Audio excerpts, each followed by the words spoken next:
Opening, teknologi canggih nenek moyang. Selama ini kita pikir teknologi canggih itu cuma milik Jepang, Amerika, atau Eropa. Padahal, ratusan tahun yang lalu, nenek moyang kita di Nusantara sudah main di level yang bikin ilmuwan barat garuk-garuk kepala. Dari senjata tradisional yang metalurginya ngalahin pisau modern, sampai candi raksasa yang bisa tahan gempa ratusan tahun tanpa semen.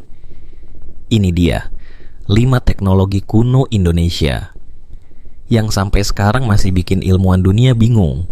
Bukan sihir, ini sains. Yang menarik, semua teknologi ini lahir tanpa komputer, tanpa kalkulator, tanpa mesin canggih. Cuman modal otak, tangan, dan pengalaman yang diturunkan turun-temurun.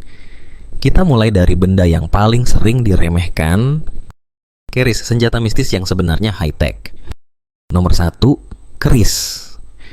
Buat banyak orang, keris cuma dianggap benda mistis, pajangan, atau senjata kuno yang sudah nggak relevan. Padahal dari sisi sains, keris adalah karya metalurgi yang rumit banget. Pandai besi Nusantara zaman dulu memakai teknik tempa berlapis. Beberapa jenis logam dan besi dipanaskan, dilipat, ditempa, dipanaskan lagi, lalu ditempa lagi, berkali-kali. Proses panjang ini menciptakan bilah yang bukan cuma tajam, tapi juga lentur dan kuat. Pola-pola indah di bilah keris yang kita kenal sebagai pamor, bukan digambar, bukan diukir, dan bukan dicat. Pola itu muncul alami dari campuran logam yang berbeda-beda, yang menyatu saat ditempa. Di barat, orang heboh dengan yang namanya Damascus Steel. Tapi di sini, empu-empu kita sudah bermain di kelas yang mirip, bahkan sebelum istilah itu populer. Dan mereka melakukannya tanpa termometer digital, tanpa lab modern. Semuanya pakai feeling dan pengalaman. Nggak heran, keris-keris tertentu sekarang dihargai sangat mahal, bahkan diburu kolektor luar negeri. Borobudur, candi raksasa tanpa semen. Nomor 2, Candi Borobudur. Buat turis, ini mungkin cuma tempat foto-foto. Tapi buat arsitek dan insinyur, Borobudur adalah salah satu karya teknik paling membingungkan dari masa lalu.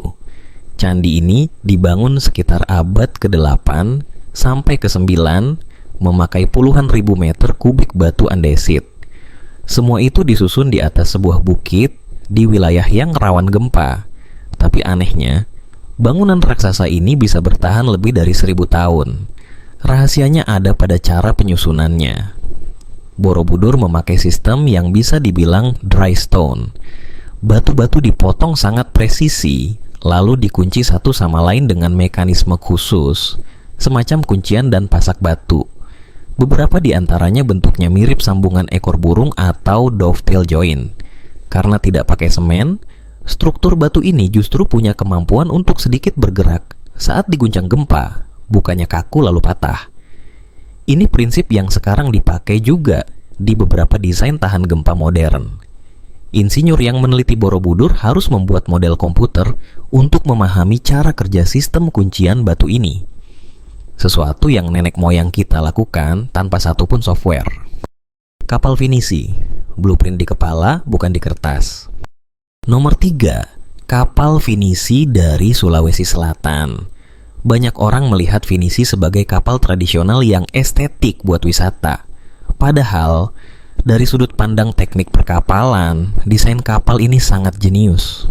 Para pembuat kapal di Tanah Beru dan sekitarnya membangun kapal besar tanpa gambar blueprint di kertas. Semua ukuran dan proporsi kapal ada di kepala mereka. Panjang, lebar, bentuk lengkung lambung, semuanya berdasarkan pengetahuan yang diwariskan turun-temurun. Banyak sambungan kayu di kapal finisi dikunci menggunakan pasak kayu, bukan paku besi. Hasilnya, badan kapal jadi lebih fleksibel mengikuti gerakan ombak, tapi tetap kuat dan tidak mudah retak.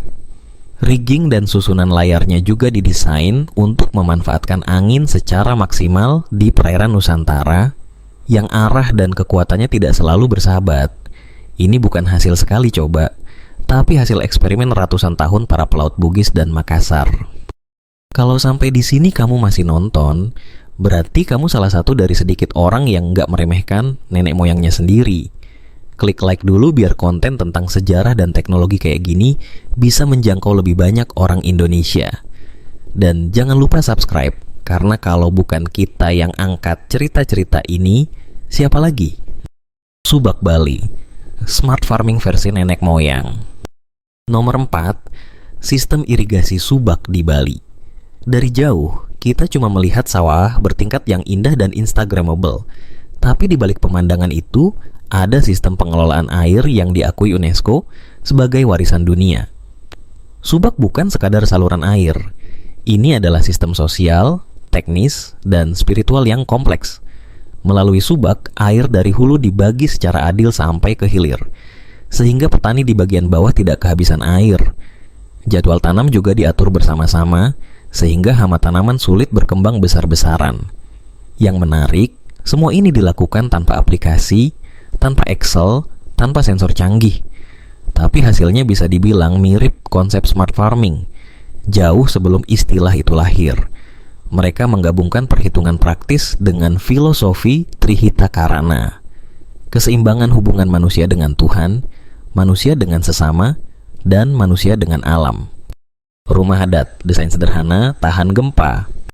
Nomor 5, rumah tradisional tahan gempa.